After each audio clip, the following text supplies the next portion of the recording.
Hello, I'm Verde Arbusto. I'm back. Thank you all for being here.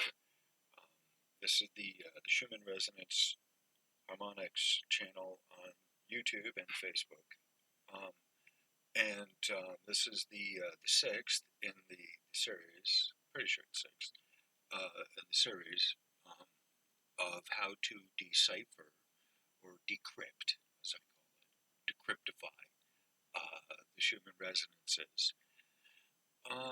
And this, I'm basically dealing with the color. The stated clear intention is to explore the uh, the meaning, I guess, whatever, of the color. What's happening with the color on the spectroscope of the Schumann resonances, right? So this is a rather lengthy discussion. It's been in part because I've sidetracked myself.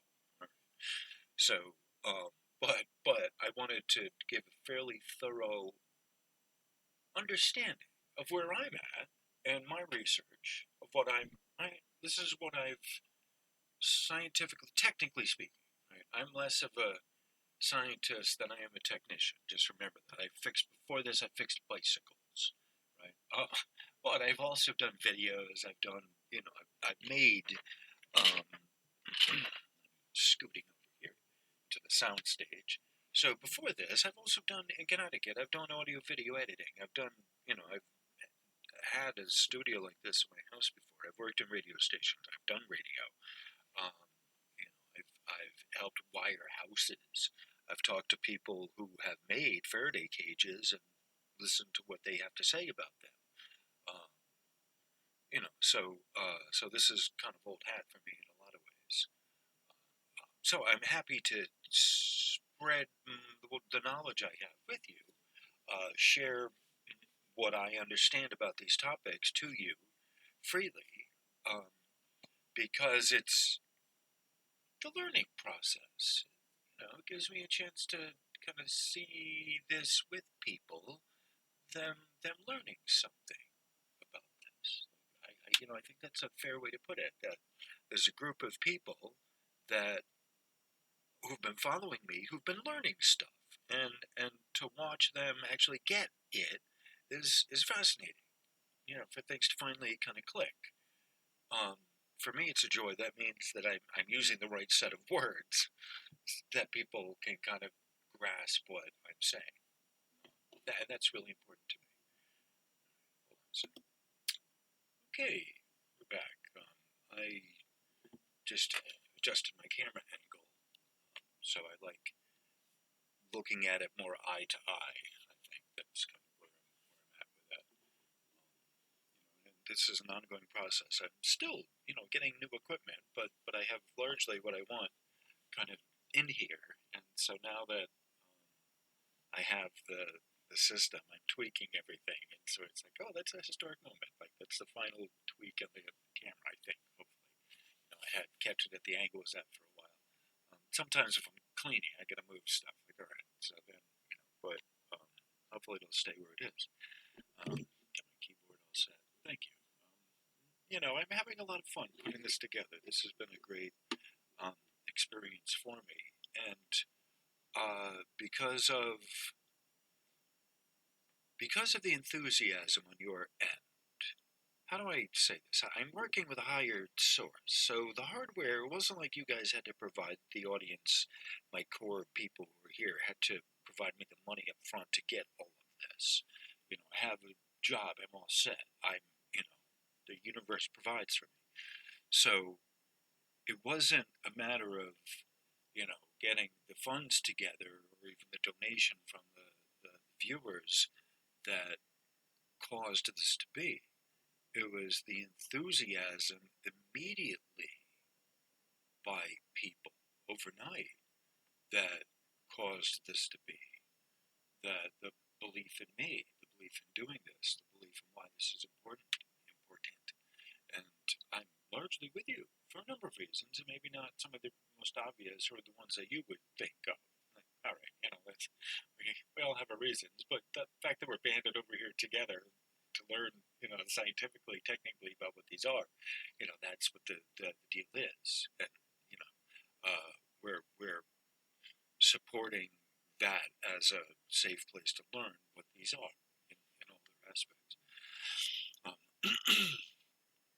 so, so what it is, though, at this point, the donations that I get from people have been allowing me to work on this, uh, instead of the other work, which is backbreaking, um, the landscaping, which generally speaking I love doing, but sometimes landscaping is replacing sheetrocking, you know. And the job that I work at, this woman that I work for, she manages multiple properties, and I'm her Mr. Fix-It on a lot of things because I have a lot of experience doing a lot of stuff, keeping, my house. Had to help my mom growing up, uh, leaving our, making our house habitable, and whatever it took, and replacing sockets in the wall, and I've done a lot of different stuff. So, but the more the more donations I get from you guys, the more I can spend doing this, and spend as a minimal amount of job doing the other, and in addition, maybe quit the other job. Right? I mean, that would be kind of interesting. You're having people to support me to do regular Zoom meetings, and if we did one a week for an hour, you dedicated your time to an hour, and I gave you some homework and some reading.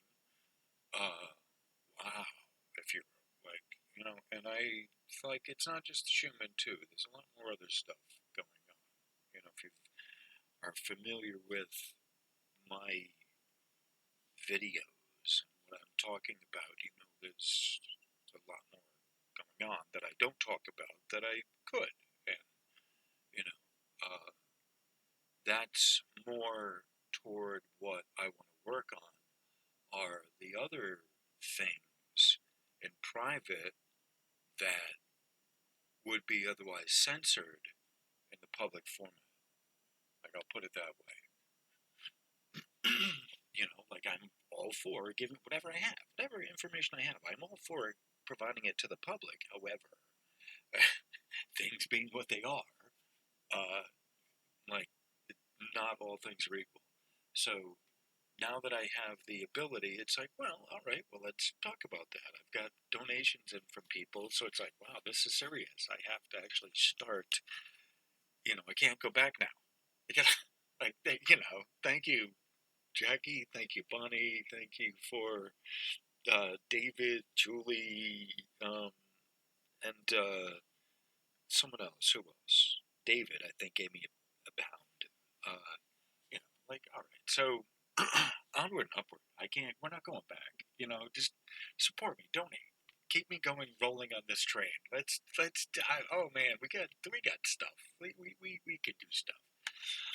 All right. So, and 2:54. So it's almost 6 in the morning here where I'm at. On the East Coast, I'm in Providence. The second day, it's the 2nd of January. Happy New Year. Woo. All right, so where are we at?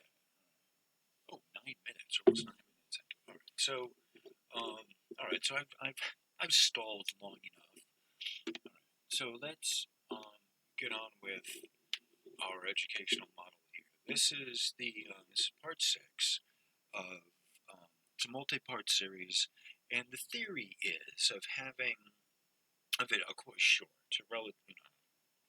a section of a bigger whole dedicated to a particular topic, a section of a particular topic, subsection, right? So we are on the overall clear stated intention of this series of the 6 videos is how to read the color code of the Schumann Resonance Spectrogram. This specifically, we're dealing with mixed modes, rising frequencies, and a money funny analogy. All right, so I have in previous videos. All right, so first things first. If this is your first time here, welcome. I appreciate your coming over. Like, share, subscribe.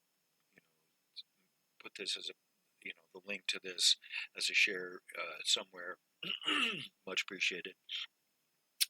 If it's your first video here ever, I would recommend at the very least going to the beginning of this, and hopefully the link will be to the other ones will be in the description. I'm planning on having that as a thing. So the description of this video is the link to the first one, and you can find the rest there.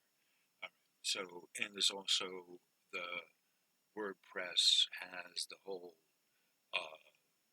text for all of this, the whole description, instead of just one part relating to just this, the whole description is over at WordPress, right?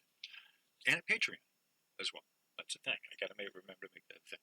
All right. So, but if it's your first video here, go and watch the first one, and then watch them in order, and then then come back here. All right. But if you're coming back, hopefully, assumedly you're coming back from the other ones, welcome. Eventually, this is going to be a live stream, and so this is probably going to be a rather long live stream, I'm imagining. But whatever, they're 5 hours. If you have 5 hours to spend, so do I. Right? I have 10. Largely, like there's at least 8 people the entire length of the 5 hours. Right? 10 people. I get up to 18 or 20 people every video, every live stream. Right? There's always people there. The chat's not always the most lively, but whatever. I try and have something educational on the tube in front of you. Right? 1234, onward and upward. So, all right. So 1234. All right. So, we're talking about actually.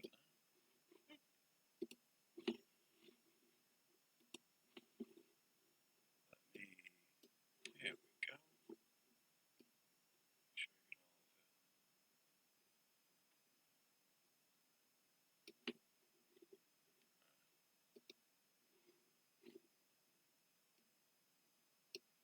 All right. So what I will do, right? Hello.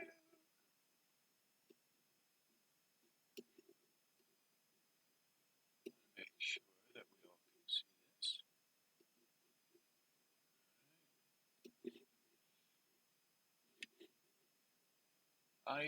While I'm doing this, I want to give a shout out to the OBS software. I love this. It allows me to do some fun stuff like this, where I actually can kind of dial it in, and it lets me be very kind of on point with doing this. That is not just me working over here with this program. It's got limitations over here, but like I can kind of augment it and kind of move it around. So I'm just grateful to the universe. Giving another plug out, I guess, to OBS. It's free. It's freeware. So just I really love doing this. I have to tell you. All right. Okay. 1234. All right. Mixing modes. All right. I think that's good. Mixing modes. White and yellow equals pale white, which is basically white. So when you see the whiteout conditions, you have to remember it's not just white that you're seeing. There's also a yellow, which is high underneath it. So yellow and white is going to give you white. Right? So the whiteout condition isn't just the white. It's white and yellow. Okay? Just first and foremost. Then yellow and red equals orange or rust. Red and green equals rust-maroon. Okay, so if you'll notice, those are the modes that I just gave you. Mode 1, 2, mode 2, mode 2, 3, mode 3, mode 3, 4, mode 4. sometimes mode for two, color codes. This is what we're looking at, our various primary colors that we're working with. So at this point here, you have a high red and a little bit of white. That's maybe a little bit of a pink color with maybe a little green on a dark blue background. Okay.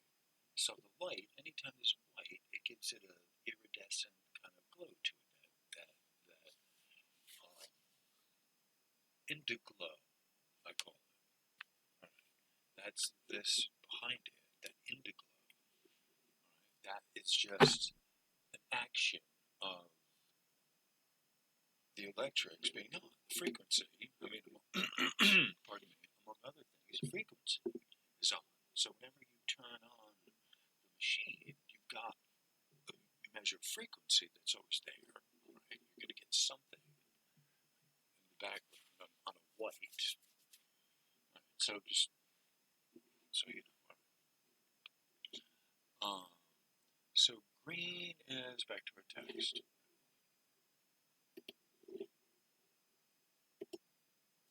Green is the widest of signals, and it is closest to the earth ground in origin.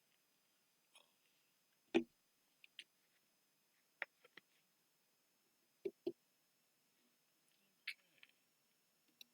I think that's better. Right, so I readjusted everything, I think. Tell me what you think in the comments. I don't know if everyone can read this, but that's why I'm reading it out loud. And it's in the description as well. The text to this is in the description. And then there's also a link on WordPress, like I said, and Patreon, I think. I'm not sure. Anyway, you get the point. All right. See you on the other side. All right. So green is the green is the widest of the signals, being closest to earth ground in origin. Green is the primary coloring of the magnetic horizontal bands, usually, generally.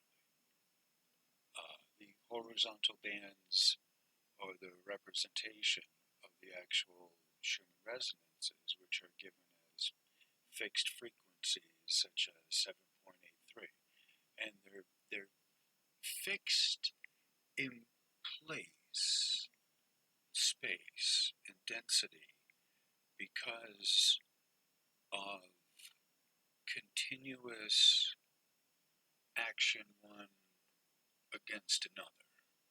Okay, they're statistically fixed frequencies. Okay, and it's the speed of light and due to the constants. So the fixed frequencies due to constants of speed of light, radio frequency waves. These serve to fix intact the Schumann resonances at the various frequencies, which are also known, the resonant frequencies, also known as harmonics. These, quote, fixed frequencies of the resonant harmonics are not rising nor falling significantly as a result of the constraints of the wave motions of the resonances. The variance between the max and the minimum of the signal is only 0.5 hertz at the most. That I've seen. Schumann resonances are not on an increasing trend. That would be nearly impossible at this point, again, due to physical constraints of the factors of the above mentioned, the constants here. That value of 7.8 is stationary, statistically stationary, due to these constraints. However, I must say,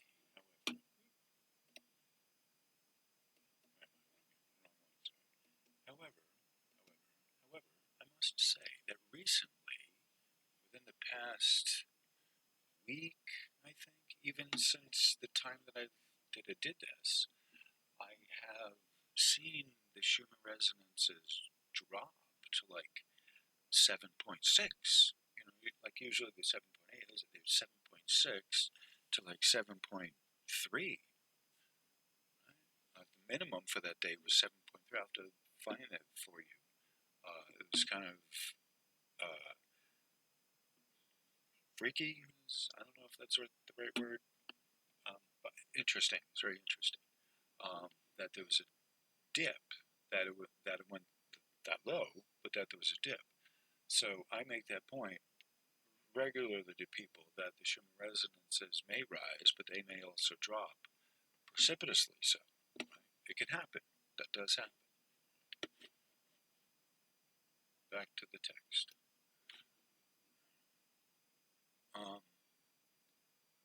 More amplitude charge spikes, the amplitude spikes, which is charge, creates ultimately more magnetic current. As the increased current, the magnetic waves crash into each other. These create the standing waves of the resonant harmonics. These harmonics are fixed at certain frequencies. This preset frequency, for example, 7.8, is not rising due to the constraints of the constants. All right, I mentioned that up there. Interference waves are those which travel a distance then eventually meet up back to themselves. They crash into each other with an increasing frequency. This creates more interference waves. These interference waves are like broken pieces. The longer waves bump into each other, they break up into smaller pieces and create higher resonance frequencies to appear. So I had given the analogy that this was like rocks tumbling in a stream. You know, eventually they smooth out, but in the meantime they've broken off into smaller and smaller pieces that are sand. All right. And so that's one of the ways to look at the Schumann resonances, is that the certain, it's smoothed out to a certain point, okay? It sort of has reached its end state, if you will. But in the meantime, it's broken off into sand in smaller pieces. So there's a bunch of these rocks that are kind of at their stasis point. They're not rolling along anymore. They've lost enough of their parts. They've smoothed out. Then they have leveled out.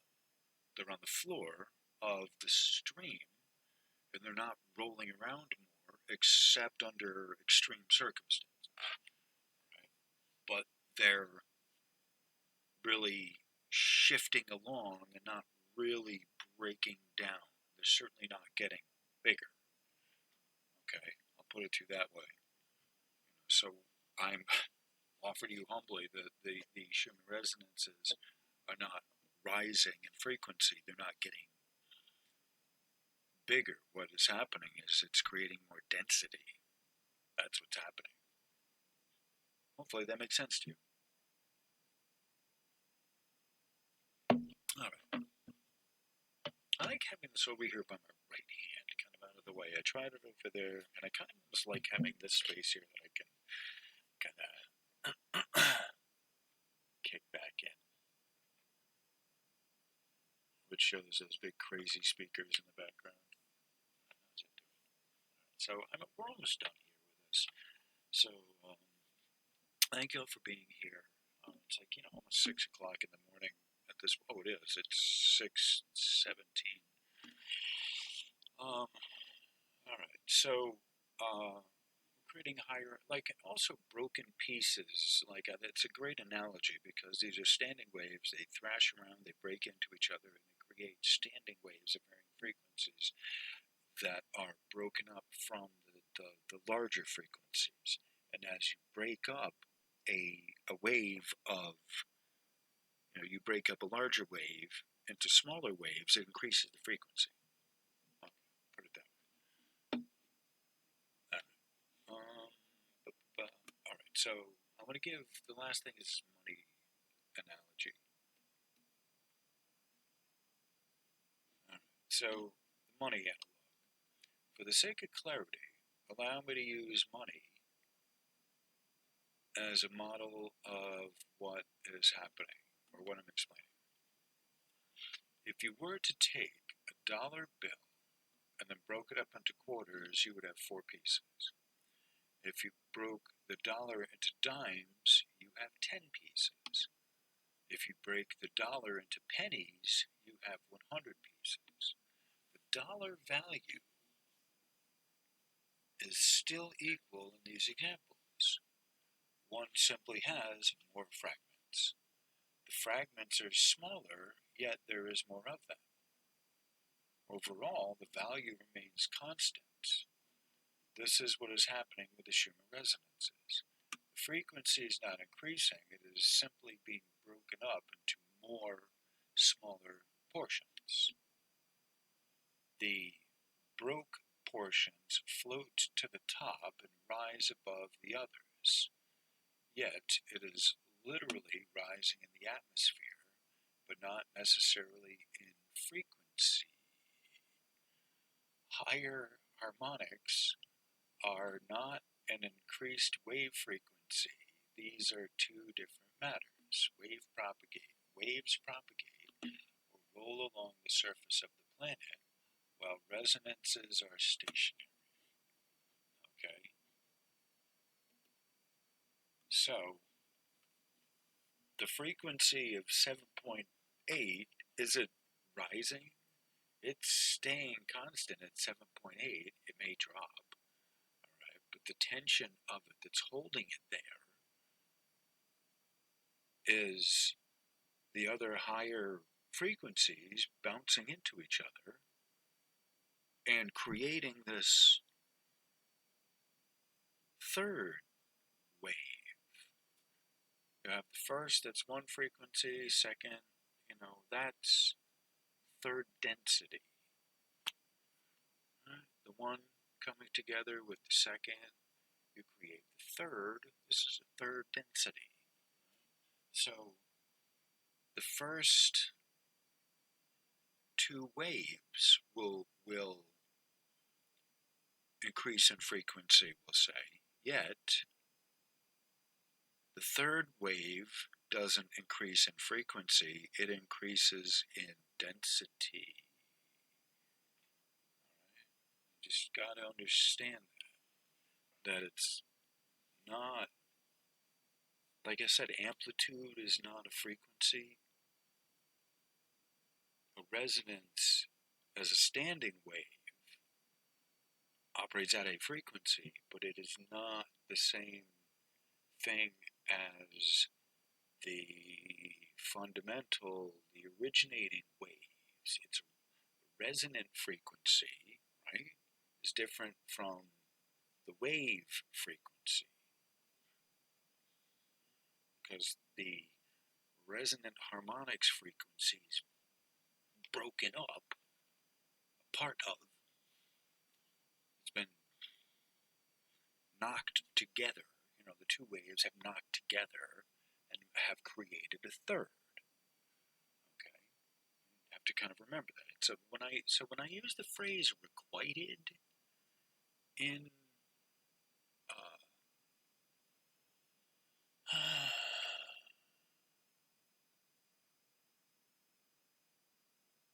all right, so I've read through that. All right, so when I use the phrase, I wanted to make sure I was all the way through that before I started going off on a tangent here.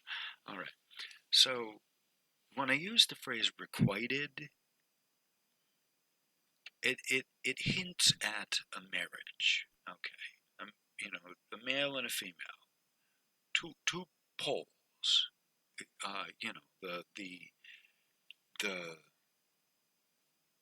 magnetics have 2 poles.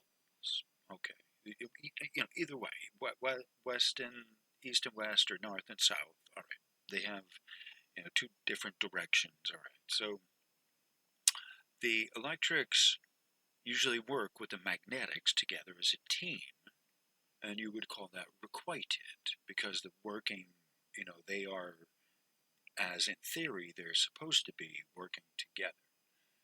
And so when the electrics and the magnetics are requited, in a sense, they produce, the two of them produce a resonance of themselves, okay? Certain frequency unto itself. Now, as those circle around the globe, it loses the electrics, it sheds off the electrics, and keeps continuing propagating forth as a wave. Okay, the electrics, as it travels more and more and more, it's losing more of the electrics, the electron, the charge, and going into a direction. So the charge allows it to be free floating. And theoretically, the charge allows it to be free floating. But once it's propagating forth into current, it's changed the direction. It's not going back up into the pitch. It's now it's not. The pitch is dropping, dropping, and this is in the range of the green. When it drops down, it's the green is moving forward as it's the biggest. It's moving forward as the magnetics. Okay, so this is part of the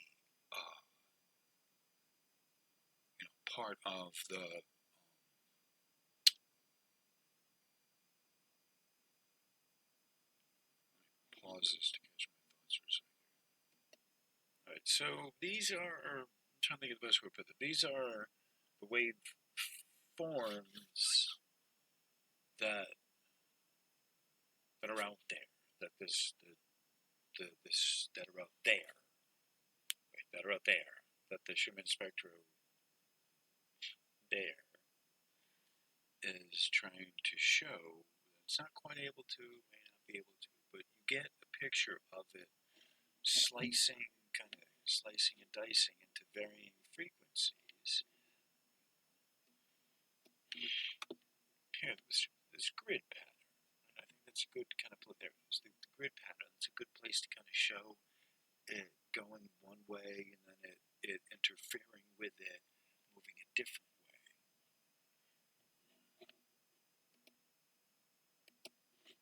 Right, I think that does that give you that sense of that the waves kind of creating a weaving pattern, right? They're interfering with each other in the way that you would on a loom, right? I mean, a Persian rug is an interference pattern,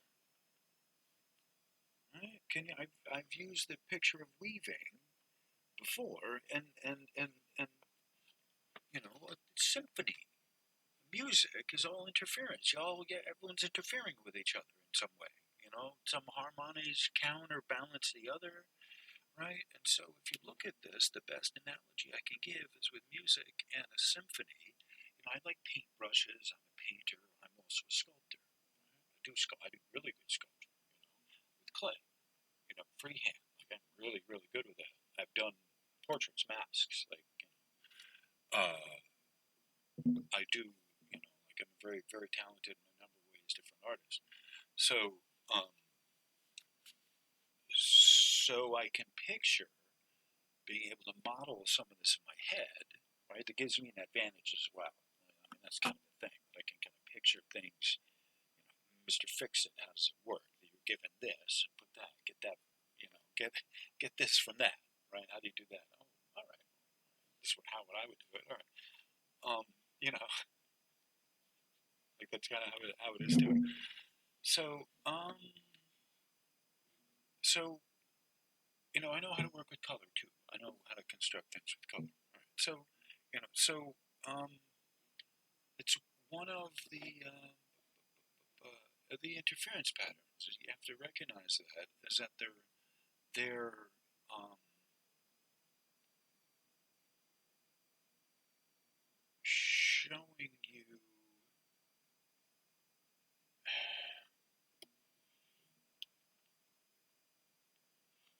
All right. If the waves here are not in proportion to how they actually are in real life. I think that's a good way to put that. Right? That these are finer waves. The white here is finer waves than these, the yellow or the red or the green. So they can't show you, proportionately speaking, the sizes that they are to correspond with the, how do I put this? The size and the shape of the wave really needs to be much bigger to correspond with. Hold on, let me pause this. All right, I'm back. My problem is I want to look at the camera and look like I'm actually looking into the person, looking at the person that I'm talking with, and I have to look at the camera and then I have to look at the screen, and so it's like, all right, I wind up talking to the screen, and it's kind of a side view. But all right, I think I'll get over this pathology at some point. I don't know. Anyway, it's late for me, you know. Early for some, late for me. Anyway, so it's important to like if it was the correct proportion of sizes, these would be much wider than it's appearing. Right? That's really important to mention that even though this here is like wider, it appears wider. It's like these green waves, green part of the wave. Remember, this is all part of the same spectrum. So these green ones would be wider than, in theory, these ones are wider than the uh, the white ones that are above it, the white and the yellow. That's how it's supposed to be measured. Um, so I don't know. So I had an original train of thought here, um, and I think I've sidetracked myself from it. All right, that's a flat line. All right, so I think I've covered everything on this for right now. Everything that I need to. I've readjusted my camera midstream. Yeah, that not one of the brightest things I've done. All right, so thank you. Before I keep saying because I really am out of material at this point. And I do need to wrap this up so I can kind of put the videos out. I didn't want to do them one at a time and then do another one. I've done that in the past, but I didn't want to do this time. I wanted to have them all out, in one shot, and then, and then do a live stream like that night. So that would be like tonight, I guess. Anyway, um, so on that cheery note, thank you all for being here. I very much appreciate everyone for your love, your comment, your supports. And if you didn't like the video, something about it, whatever, just leave me a comment. I don't delete all things that don't agree with me. If you say respectfully, like all right, have your say. Like all right, I'm still an amateur doing YouTube kind of things here. I got all the equipment together just yesterday, so they actually look pretty good for just yesterday. Technically speaking, I think, yeah. What was the thing I plugged in yesterday? Anyway, all right, so thank you all for being here. I very much appreciate your love and support and your donations. Thank you, Jackie. Thank you, Bonnie, and everyone else who's given me some donations and some love. I'll be doing a live stream on this soon. Um, And with that, just Happy New Year. Thank you for being here. I appreciate love and support. And have a wonderful rest of your day. Namaste. And just keep your thoughts positive. Do well, be well, and expect good things to happen, and probably great things will happen. Unbeknownst to you, the universe wants you to be happy. So when you're ready for it, it'll give it to you. Anyway, on that cheery note, on that really cheery note, I'm going to end this and probably end the live stream with some music. If I'm still awake at this point. Anyway. All right. Thank you. Have a cheery rest of your night. Thank you all. Much love. Sure.